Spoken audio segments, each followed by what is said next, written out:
Construction factors F1, F2, F3, F4, F5, F6, 7 से पहले ये लिखेंगे। एनवायरमेंटल फैक्टर्स में टेम्परेचर होता है या that is ambient temperature, air temperature यानी एम्बिएंट बोलते हैं, जमीन में क्या टेम्परेचर है, विंड का क्या स्पीड है, सोलर फ्लक्स। सोलर फ्लक्स का मतलब क्या है, कभी कभी सोलर सनस्टॉर्म्स होता है, सनस्टॉर्म होने से ज्यादा रेडिएशन नीचे गिरता है, that will also affect the temperature of the mat. And mix property factors में क्या होता है, एग्रीगेट ग्रेडेशन। एग्रीगेट में साइज क्या है, शेप, फ्रैक्चर्ड फेसेस और volume, very important. And aggregate mix practices में mix design, job mix formula, JMF। So chemical properties of the bitumen, कौन सा टाइप का विटामिन है, फिजिकल प्रॉपर्टीज क्या है, कितना परसेंटेज विटामिन डाला, एंड फाइनली कितना टेम्परेचर में माल निकला, that is very important. And construction factors में कल हम लोग देखा था, ये mix properties we saw yesterday, construction factors we saw yesterday. Construction factors में क्या क्या आता है, रोलर आता है, speed of the rolling, number of passes, lift thickness, what is the travel speed मंत्रा, TS is equal to VPM divided by IPM, fantastic. Then plant के ऊपर में डिपेंड भी होती है, हॉट मिक्स प्रोडक्शन कितना है, टेम्परेचर कितना है, कितना डिस्टेंस प्लांट से, कितना टाइम लगेगा टिप्पर को लाने के लिए मटेरियल, और foundation support, that is wait mix बराबर कॉम्पैक्ट हुआ कि नहीं, ट्राई कोट हुआ कि नहीं, टैंक कोट हुआ कि नहीं, all these things we saw. So इसका एक छोटा सा एक झलक देखेंगे।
So that was the three factors: environmental factors, construction factors and mixed design factors.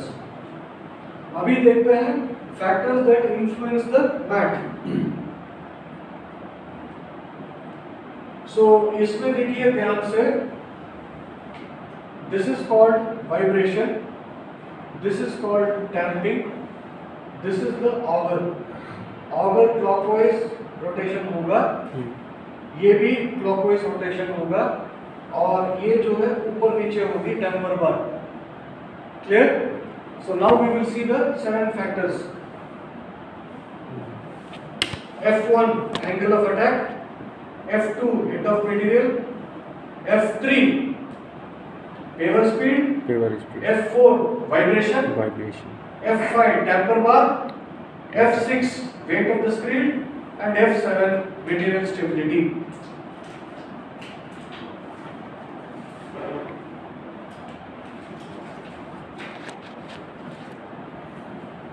अब बताइए, स्क्रीड में जो डेंसिटी देता है प्री कॉम्पैक्शन, वो किसके फंक्शन के थ्रू से आता है?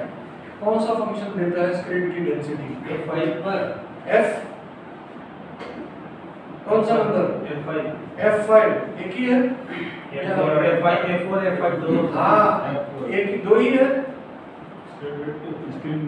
स्क्रीड वेट भी लोड करेगा ना, स्टैटिक वेट में भी डेंसिटी मिलेगा ना, कॉम्पैक्शन में भी देखा है ना हम लोगों ने। So static weight में भी होगा. So pre-compaction is usually contributed maximum by F4 and F5, that is damping and vibration, and also to a certain extent by screed weight F6. So which ones can the paving crew not affect? Paver का जो आदमी लोग जो काम करता है, ये factors में कौन सा उसके हाथ में नहीं है?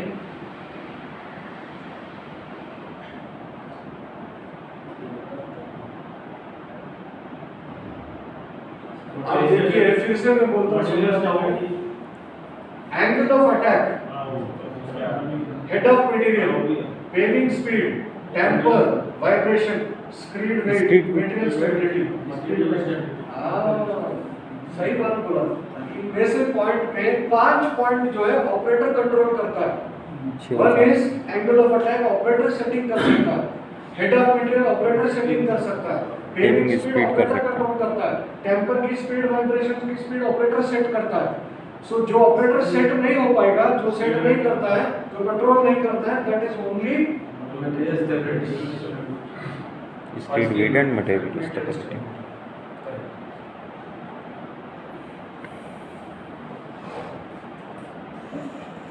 So F1 is the angle of attack, F2 is the head of material, F3 is the paving speed, F4 is pre-compaction. Pre-compaction is, what is pre-compaction? By using temper and vibration you are getting density to the mat through the screed, और उसी को बोलते हैं pre-compaction. Pre-compaction देते हैं temper bar, vibration देते हैं और screed weight. Clear? Funda clear everybody? So F1, F2, F3, F4, F5, F6, F7.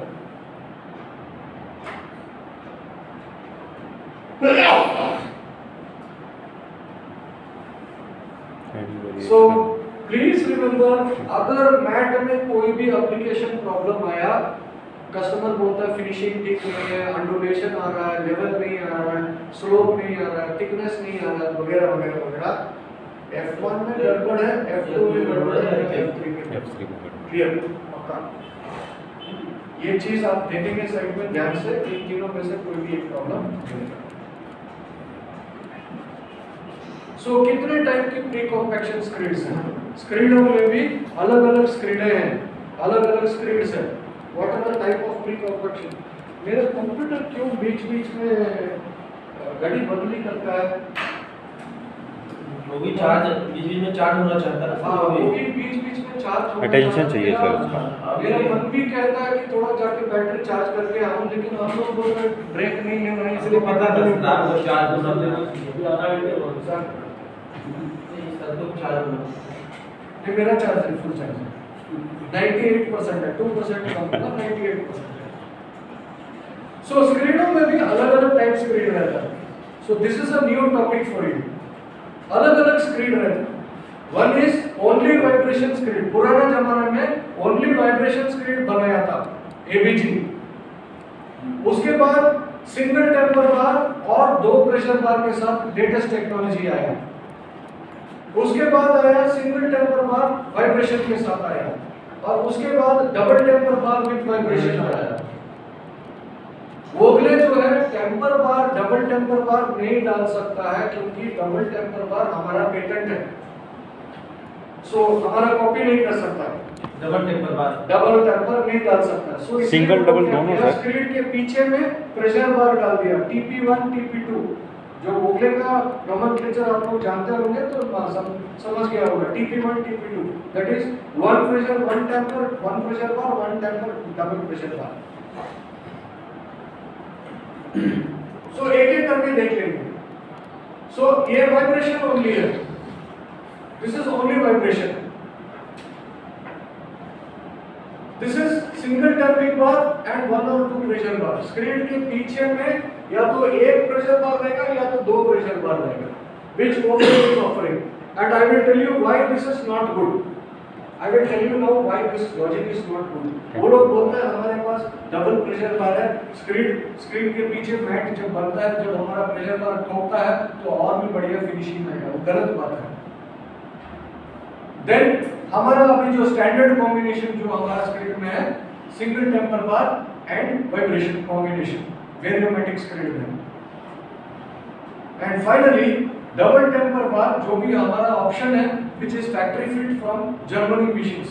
India made machines में डबल टेम्पर होता है, जर्मन मशीन्स में आप ऑर्डर देके बना सकते हैं, मंगवा सकते हैं double tamper bar and vibration. India में सिंगल टेम्पर, इंडिया में single tamper and vibration. Bangalore plant में single tamper single vibration. German machine में आप ऑर्डर देने से डबल टेम्पर वाइब्रेशन। Clear? So these are the 4 options of the screens that were possible. Today we are using, Vogler is using this one and we are using this one. Clear? Any doubts? पीछे आप लोग last page कोई doubt नहीं है ना? Clear? Pressure बार का देखा नहीं कैसे काम करता है। मैं बताता हूँ।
ये है हमारा स्क्रीन।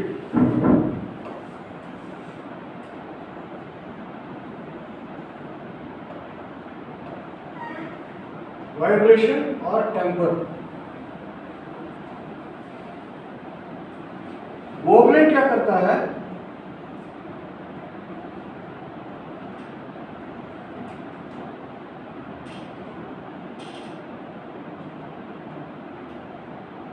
ऐसा करता है पीछे। अभी इस फोटो में डायरेक्शन ऑफ पेविंग कौन सा है? लेफ्ट टू राइट या right to left? Right to left. नहीं, लेफ्ट टू राइट। आप बोलिए। Right to left. Right to left direction of paving. Sir left to right बोलिए। Left to right. Left to right. Left to right.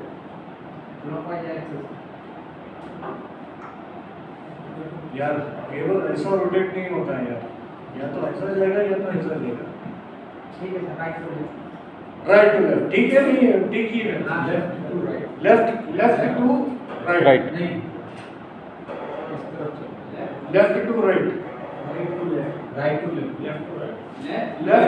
Left to right paver चलता है। Left इधर है sir. हाँ ये left है। लेफ्ट से लेके राइट की तरफ जाता है या राइट से लेके लेफ्ट की तरफ जाता है? Left to right. Left to right. Right to left. Right to left. Right to left. क्यों राइट टू लेफ्ट? मटेरियल कहाँ से आता है इसमें? ये टॉप पॉइंट सिलेंडर है।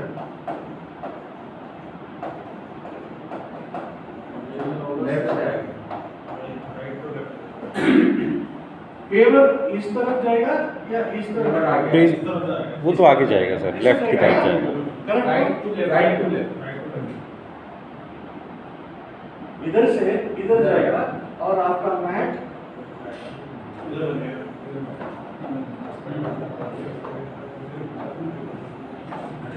क्या बनेगा? आपने यादव जी क्या क्लॉकवाइज क्यों बोल दिए? वो बना दिया ना सर वाइब्रेशन मोटर में। स्पिरिट लगा हुआ है सर, मैं उसका बोल रहा हूँ। ओके वो जो डायरेक्शन दिया हुआ है। ठीक है, मैं थोड़ा और सोचा। नाउ टेल मी, मटेरियल इस तरफ रहेगा या इस तरफ रहेगा? इस तरफ रहेगा ना, क्योंकि आपका ऑगर यहाँ पे है और यहाँ पे मटेरियल है।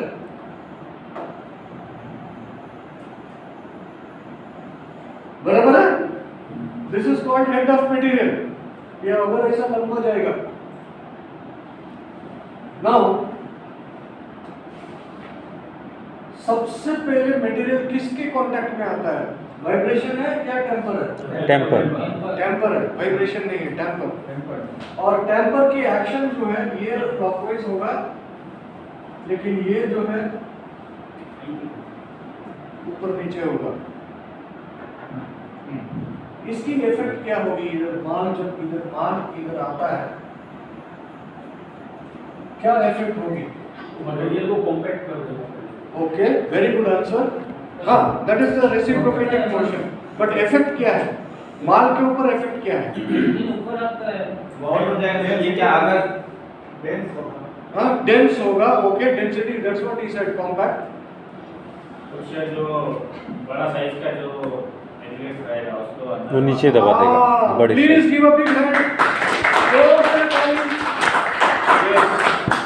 Very good. सबसे इंपॉर्टेंट, डेंसिटी तो देना ही है टेम्पर, बट सबसे बड़ा काम ये है कि जब इधर मटेरियल ऑगर से मिक्स होकर के इधर मटेरियल आता है, तो ये ऊपर नीचे की मोशन की वजह से, दबाव की वजह से मटेरियल को हिलाता नहीं है, मटेरियल को दबा रहा है। मटेरियल को दबाएंगे तो ये जितने भी बड़े पत्थर हैं अंदर घुस जाएगा। बड़े पत्थर अंदर घुस जाएगा। बड़े पत्थर अगर लेयर में अंदर घुस जाएगा, यहाँ जमीन हार्ड जमीन है, तो छोटे पत्थर को फोर्स करके ऊपर में लेके जा रहा है। This is the major function of the tamping bar. Density तो पक्का देता ही देता है, but more important surface finish यहीं से शुरू होता है हमारा पेपर में। दूसरी पॉइंट, लॉजिक समझ रहे हो ना? Logic clear? करेक्ट है सर। दूसरी पॉइंट, उसके बाद वो मटेरियल इधर इधर इधर इधर आता है, तो वाइब्रेशन के वजह से सेटिंग्स हिलना शुरू होता है। लेकिन 50% ऑफ बड़े पत्थर ऑलरेडी लेयर के नीचे जा चुका है, और उसके बाद अगर आप हिलाएंगे तो और भी बैलेंस 50% पत्थर, बड़े पत्थर नीचे चले जाएंगे और सारे के सारे छोटे पत्थर डस्ट ऊपर आ जाएगा। ऊपर आ जाएगा। फिनिशिंग अच्छी होगी। फिनिशिंग अच्छी होगी। और जब पत्थर एक दूसरे के साथ हिलाएंगे तो एयर स्पेसेस कम होगी, एयर स्पेसेस कम होगी तो डेंसिटी बढ़ेगी। अभी यहां से मटेरियल डेंसिटी होने के बाद ये मटेरियल इधर आएगा, यहाँ पे बड़े पत्थर सभी नीचे हैं, और यहाँ पे आप एक प्रेशर बार या दो प्रेशर बार से ठोक पीट करेंगे तो क्या फर्क पड़ेगा मैट में? उल्टा बड़े पत्थर को हिलाने वाली बात हो गई। बड़े पत्थर पे दबाव डाल रहे हैं और बड़े पत्थर को नीचे में ऑलरेडी बैठ गया है और उसको नीचे वेट मिक्स के अंदर घुसने के लिए मौका नहीं है, चांस नहीं है, वो पत्थर क्या होगा? या तो पत्थर क्रैक होने का चांसेस है अंदर के अंदर, या तो वो पत्थर को हिलने का चांसेस है जो उल्टा वापस आने के लिए कोशिश करेगा। आप समझ रहे हैं लॉजिक?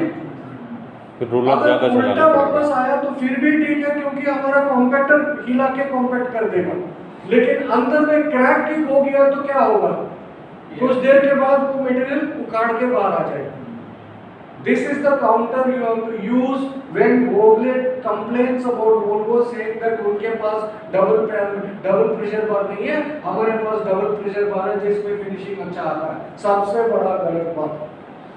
टेम्पर बार से सबसे ज्यादा फिनिशिंग शुरू होता है टेम्पर से। मटेरियल की कांटेक्ट सबसे टेम्पर बार से स्टार्ट होती है। इधर पत्थर हिला के एक दूसरे से मिल जाता है, एयर स्पेस कम होता है, डेंसिटी बनती है और मैट बन के पीछे आ जाता है। और यहाँ पे एक प्रेशर बार या दो प्रेशर बार दबाव डालने से कोई फायदा नहीं है। लॉजिक है? Everybody understands? This is the counter that you have to use for countering the double pressure bar, which Vogle will say that is better.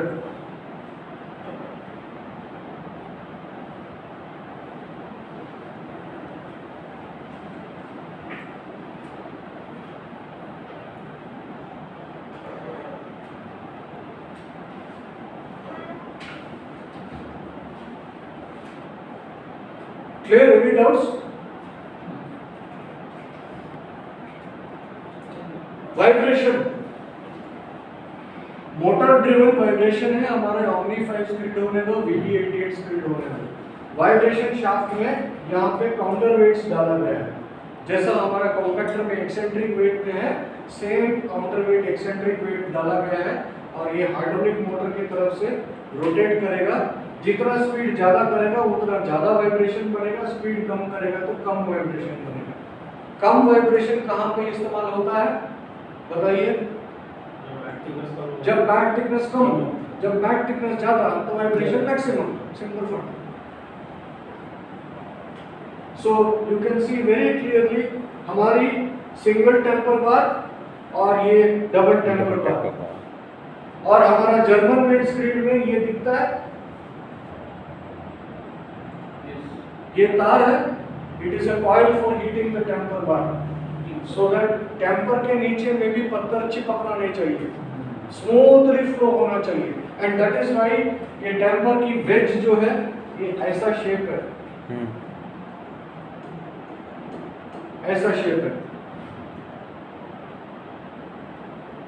और Vogle बोलेगा टेम्पर बार उसका बहुत बेकार है सर, बहुत छोटा है, हमारा प्रेशर बार बड़ा है इसलिए वो चलता है। गलत बात है। हमारा टेम्पर बार mm और Vogle का 70 mm। So in all respects हमारा बेटर है।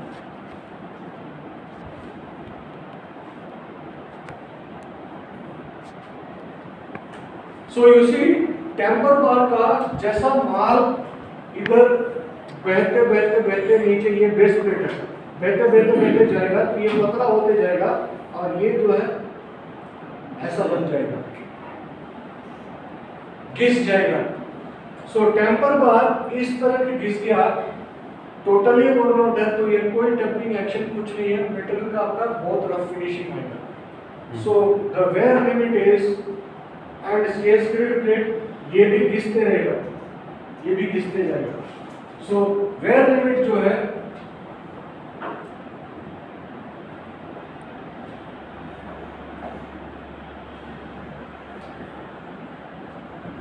mm 5 mm तक रहेगा तो टेम्पर बार को बदली करना पड़ेगा। सिमिलरली ये भी 5 mm तक हो जाएगा, बदली करना पड़ेगा।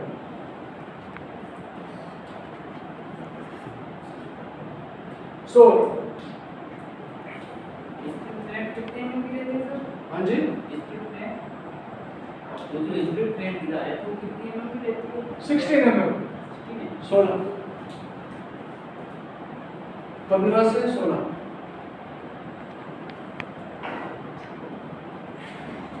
So toe point cylinder down, toe arm down, screed down, toe point cylinder up, toe arm up, screed up. Clear फंडा here everybody? कोई डाउट नहीं आना चाहिए मन में। और ये है टर्न बकल। ये टर्न बकल क्या है? हमने ये और ये सेंटर डिस्टेंस मेजर करके फैक्ट्री में एक पर्टिकुलर सेंटर डिस्टेंस में सेट करते हैं। 385, 390, 370 से भी कर सकता है, 395, 300, 400 तक भी हो सकता है जब 300 mm का पेविंग करना है तो। दो साइड में लॉक नट रहेगा, एक राइट हैंड थ्रेड रहेगा और एक लेफ्ट हैंड थ्रेड रहेगा। सो इसको क्लॉकवाइज घुमाएंगे तो स्पीड एंगल बढ़ेगी, एंटी क्लॉकवाइज घुमाएंगे तो स्पीड एंगल कम होगा। Clear everybody? Doubt solve? और एक टो आर्म इधर है और लेफ्ट राइट साइड में टो आर्म एक इधर है। दोनों टो आर्म के बीच में एक रॉड डाला गया है, एक रॉड डाला गया है और वो रॉड में एक एंटी वाइब्रेशन माउंटिंग पैड के थ्रू से, एंटी वाइब्रेशन माउंटिंग पैड के थ्रू से लगा के, प्लेट लगा के एक सेंसर डाला है, स्लोप सेंसर। Slope sensor.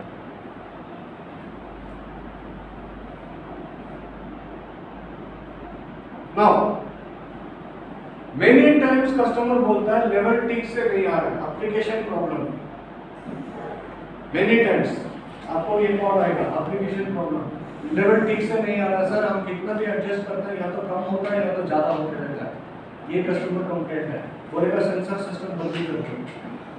आप सेंसर सिस्टम बदली करने के बाद भी देखेंगे it will be working the same way, problem solve नहीं होगा। क्यों?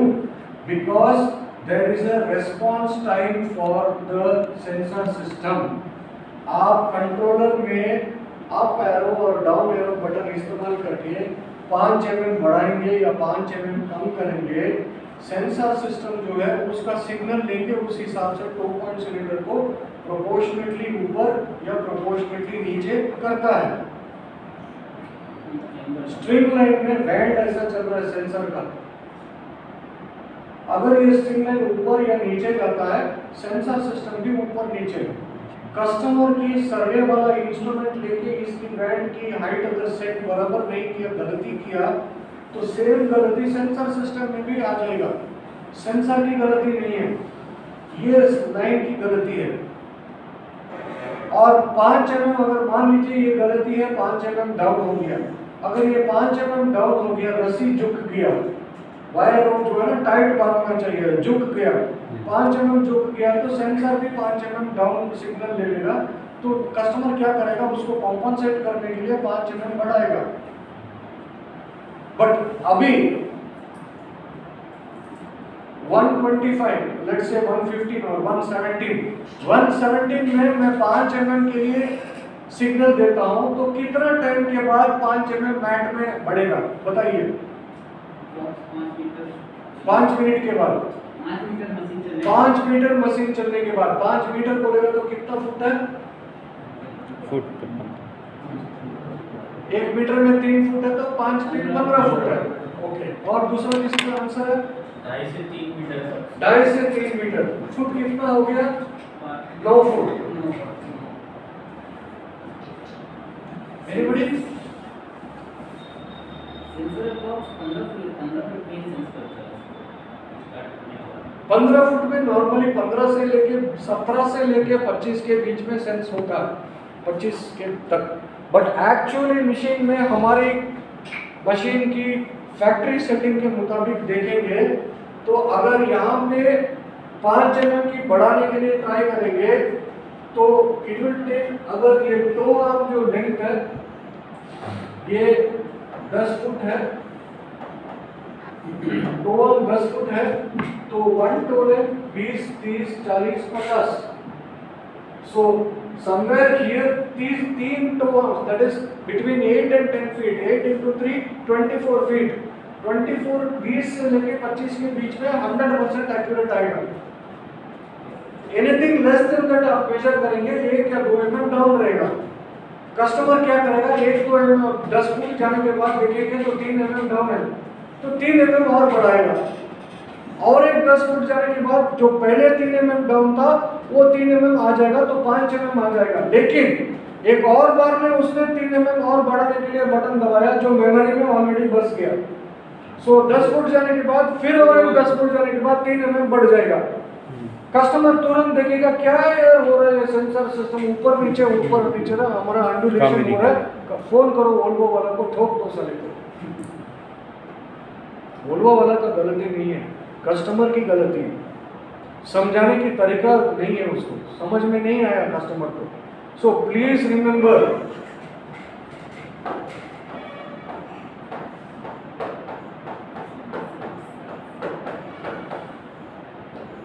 Sensitivity of the controller is very very important. जब दोपहर के बाद जब सेंसर सिस्टम देखेंगे तो I will tell you talk more about the sensitivity and how to do this setting. But समझ लीजिए, इसका प्रॉब्लम सॉल्व करने के लिए अगर बार बार कस्टमर पॉइंट को दबा रहा है तो सिग्नल को थोड़ा सा रेस्पॉन्स टाइम बढ़ सकता है। अगर रेस्पॉन्स टाइम बढ़ाएंगे तो सेंसिटिविटी ज़्यादा कम करेंगे, रेस्पॉन्स टाइम कम करना है तो सेंसिटिविटी बढ़ाना है। So you can do that.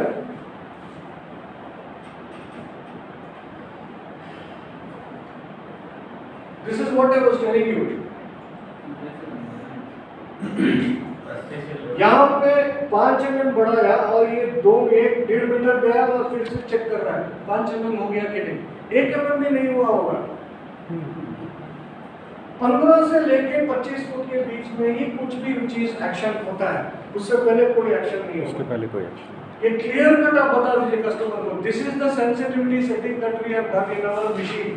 We have found that it is successful in so many more than 700 machines that we have sold. आपकी करने का तरीका गलत है तो हमारे ऊपर मत डालिए। Clear? So head of metal अगर ज्यादा है तो क्या होगा, स्क्रीन ऊपर हो जाएगा, because it is a floating screen.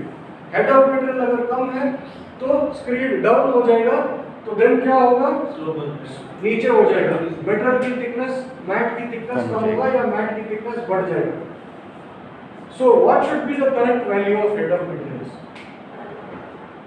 कितना होना चाहिए हेड ऑफ मेटेरियल्स? जो कम भी नहीं है ज्यादा भी नहीं है, बराबर level. What is the level? Hopper में एनी टाइम 1/3 होना चाहिए, वो आई एग्री, बट स्क्रीन में, अगर में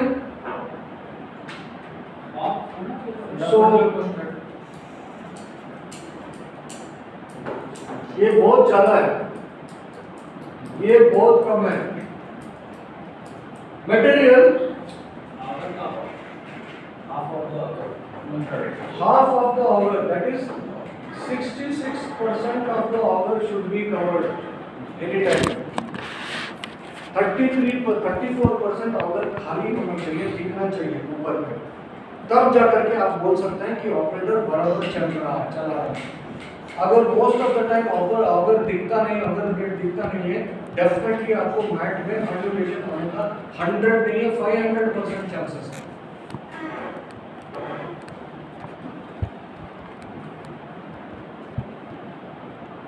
सो So head of material should be set at approximately 66% of the auger. Auger should be running 90% of the time during the machine is paving. अगर customer का auger head of material बढ़ा देता है, उसके बाद auger को बंद करता है मैन्युअली, और उसके बाद पेवर चलाता है 2-3 मीटर, फिर पेवर बंद करता है, फिर मैन्युअली ऑवर चलाता है, मैन्युअली कन्वेयर चलाता है, माल हेड ऑफ मटेरियल ज्यादा बढ़ता है और चलता है, आपको मशीन की अंडुलेशन अप डाउन ऑटोमेटिकली आ जाएगा। याद रखिए स्क्रीड इज फ्लोटिंग, स्क्रीड के सामने जितने मटेरियल है उस हिसाब से स्क्रीड या तो ऊपर जाएगा या तो नीचे जाएगा।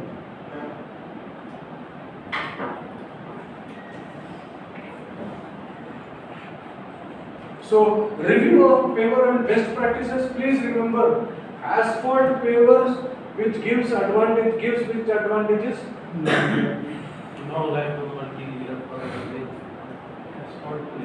asphalt paver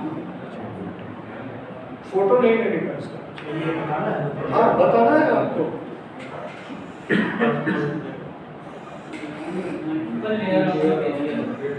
All सही answer, it's the right answer. अगला सवाल, Volvo CE pavers are able to pave which material? Select all that apply. All A B C D B C D ये नहीं चलता है बराबर। Tractor component provides which of the following? Tractor का काम क्या है? Very good. Which is not a component of material management? जो material management में इससे कोई मतलब नहीं है, वो कौन सा आइटम है? weather roof. Simple है, easy. It means if you know the answer, you can give the correct answer. Segregation can be found in which paving process? Plant production. Plant production. Transporting. Transportation. Right answer is all. I told you, no? Answer भी बताया। What is segregation? What is the right answer? A, B, C or D?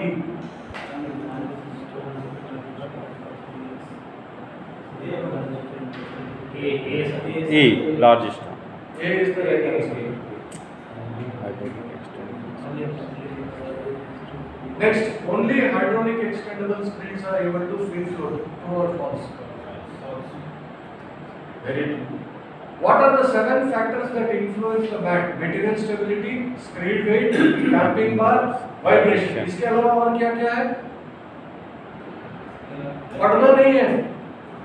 F1, F2, F3, F4, F5, F6, F7.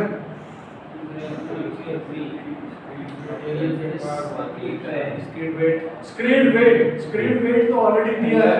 Damper भी दिया है। Angle of attack. Angle of attack.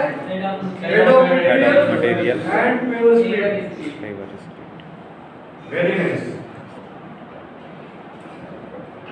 So head of material अच्छा रहने के लिए hopper 1/3 foot, conveyor full रहना चाहिए, hours बराबर हाइट में होना चाहिए, विड्थ में बराबर होना चाहिए।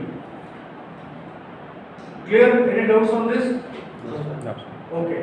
Now head of material को एंड ऑफ द स्क्रीड में कैसा कंट्रोल किया जाता है? थोड़ी देर पहले मैंने बोला था, या तो अल्ट्रासोनिक सेंसर यूज करेंगे या तो paddle switch, manually operated paddle switch use करेंगे।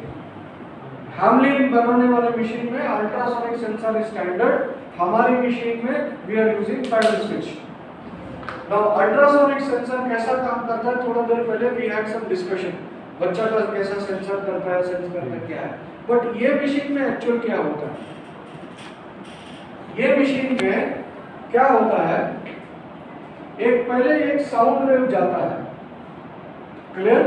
एक साउंड वेव जाता है, ये साउंड वेव ये माल को टक्कर करके उल्टा इसकी रिफ्लेक्शन वापस जाती है। ये इनिशियल साउंड वेव इधर से आता है, माल को टक्कर करके उल्टा इसकी रिफ्लेक्शन जाता है।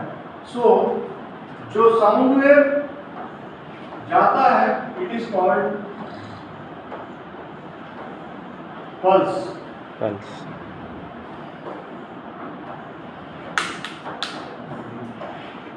जो रिफ्लेक्शन होती है उसको बोलते हैं eco. Now can anyone with this knowledge tell me how the paver will come to know material कम है या ज़्यादा है? Anybody can tell me?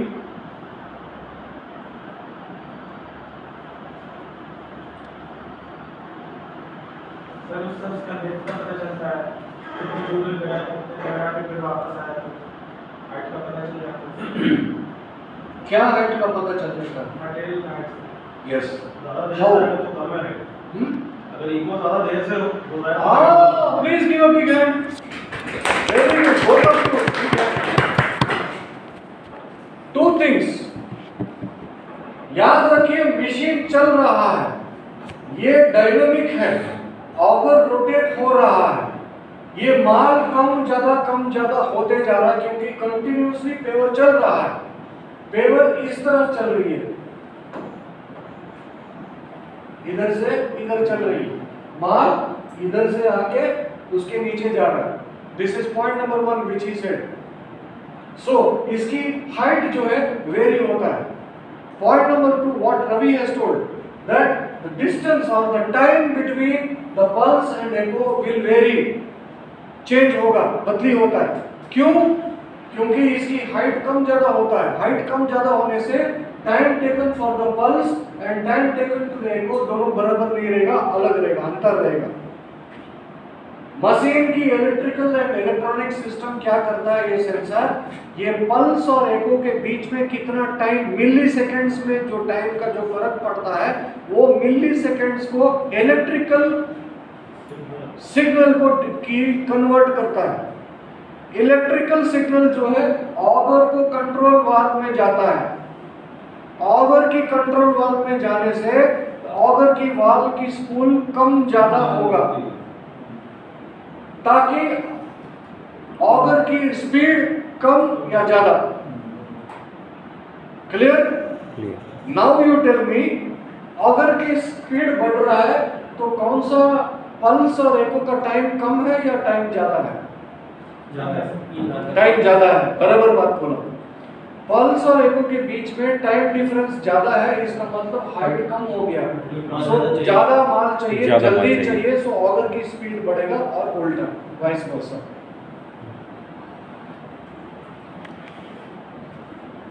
Generally इसकी एक सेटिंग होती है और ये सेटिंग जो है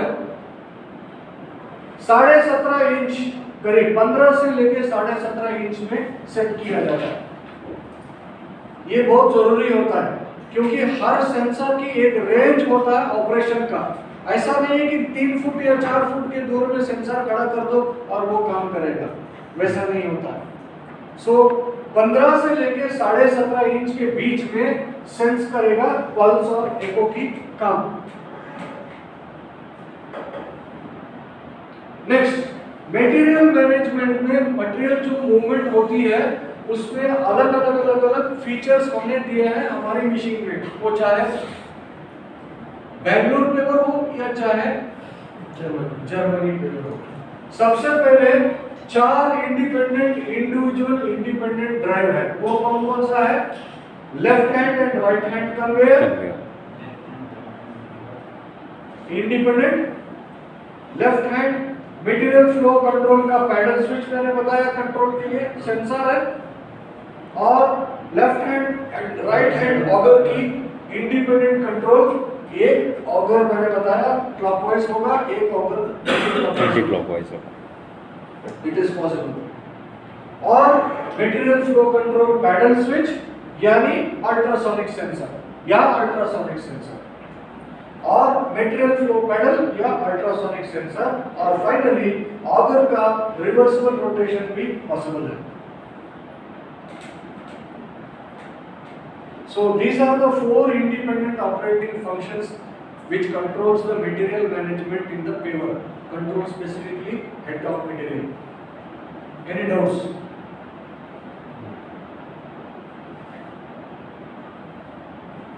Next we come to screen. Basic screen, multiple headed. This is what you see for 8820. So 2.5 से 3 मीटर का डिफरेंस रहेगा। 8820 MB 122 MB Mumbai Bombay MB 122 में 2.5 बेसिक, VB 88 में 3 मीटर्स बेसिक, बैंगलोर पेवर में ओमनीफाई स्क्रीड में 2.5 मीटर बेसिक।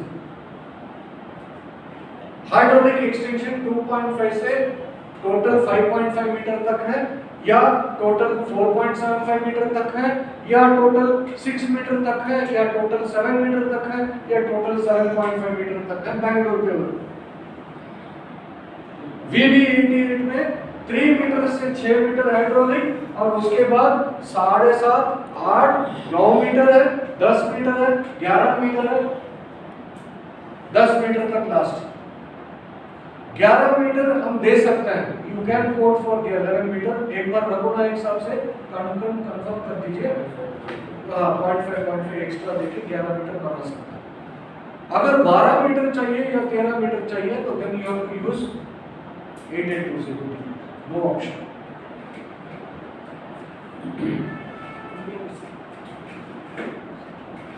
सो स्क्रीड की कंपोनेंट्स में क्या क्या होती है? तो आर्म्स, सो ये देखिए, इधर एक टर्न बकल, इधर एक turnbuckle, left side to arm, right side to arm. उसके बाद मेन स्क्रीड, ये मेन स्क्रीड। मेन स्क्रीड में 2 सेक्शन रहता है, LH main screed, RH main screed. याद है? LH main screed, RH main screed, LH extension screed, RH extension screed. Operator इधर से उधर जाने के लिए फ्लोर प्लेट रहेगा, एजर प्लेट रहेगा, या एंड गेट है या एजर प्लेट बोला जाता है। उसके बाद स्क्रीन कंट्रोल स्टेशन रहेगा। लेवलिंग कंट्रोल्स के लिए मोबामैटिक का कंट्रोलर रहेगा। टर्न बकल,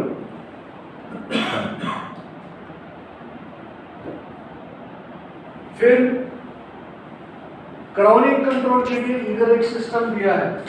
जर्मन मशीन में हाइड्रोलिक क्राउनिंग पॉसिबल, ओमनीफाई स्क्रीड में हाथ से करना पड़ता है, याद रखिए।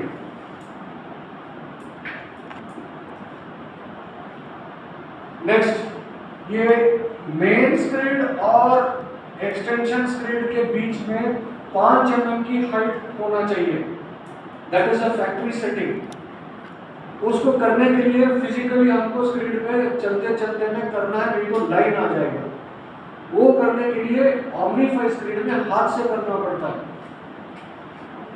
जर्मन मशीन में, स्टैंडर्ड मशीन में हाथ से करना पड़ता है, लेकिन पैसा अगर एक्स्ट्रा देगा तो हाइड्रोलिकली कर सकता है।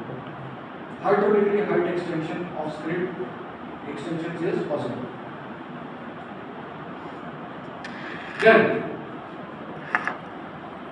Omni-5 screed, this is how it looks like जब full 7.5 meter 5320 D level में। Don't take photo, इसका वो सेम प्रिंट आउट में दिया हुआ है, ये कॉपी आपको मिल जाएगा। सेम फोटो स्लाइड का प्रिंट आउट लिया मैंने।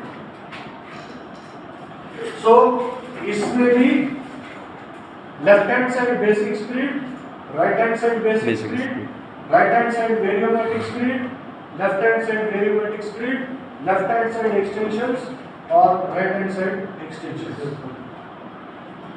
Depending on the type of paver that you are purchasing, you will get 2.5 meter to 4.75 meter वेरियोमेट्रिक and 4.75 मीटर से 7 मीटर, 6 मीटर या 7.5 मीटर।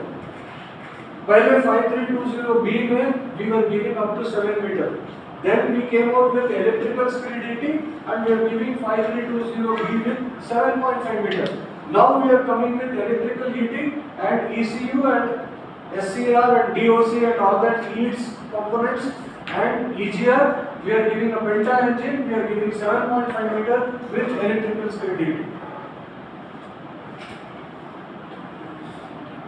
So basic screed जब फैक्ट्री से डिस्पैच करेंगे तो स्क्रीड को अंदर कर देते हैं और टुकड़े को निकाल के डब्बे में डाल के भेज देते हैं। सो नॉर्मली क्या है, 2.5 मीटर से 4.75 मीटर और बाद में 2.375 मीटर टू 5.5 मीटर होता है। पहले मशीन में 4360 5.5 था, Later it became 4370 up to 6 meter.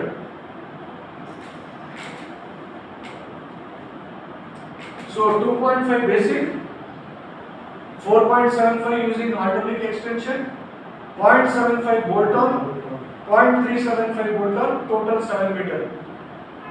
This was one configuration when we launched this machine. आपका साइड में ये 7 मीटर है या 7.5? यहाँ 7 मीटर 7 मीटर वाला ना, सो यही है 0.75, 0.375, 0.75, 0.375. Next we came out with 7.5 meter. So 7.5 meter में 6 meter में wheel paver में this variomatic is same, basic and variomatic remains same. है उसमें same slides उसमें है. Basic and variomatic same है. Please focus on the class. Don't worry, he will give you today. Basic and variomatic will be same, but extension will be for 6 meter instead of 0.325, 0.365. We are using 0.625. 0.625, 0.625 डालेंगे तो 6 metre बन जाएगा 4370 wheel pure. अगर अभी latest D series pure ले रहे हैं 7.5 metre तो 0.625 के साथ में एक 0.75 एलएच और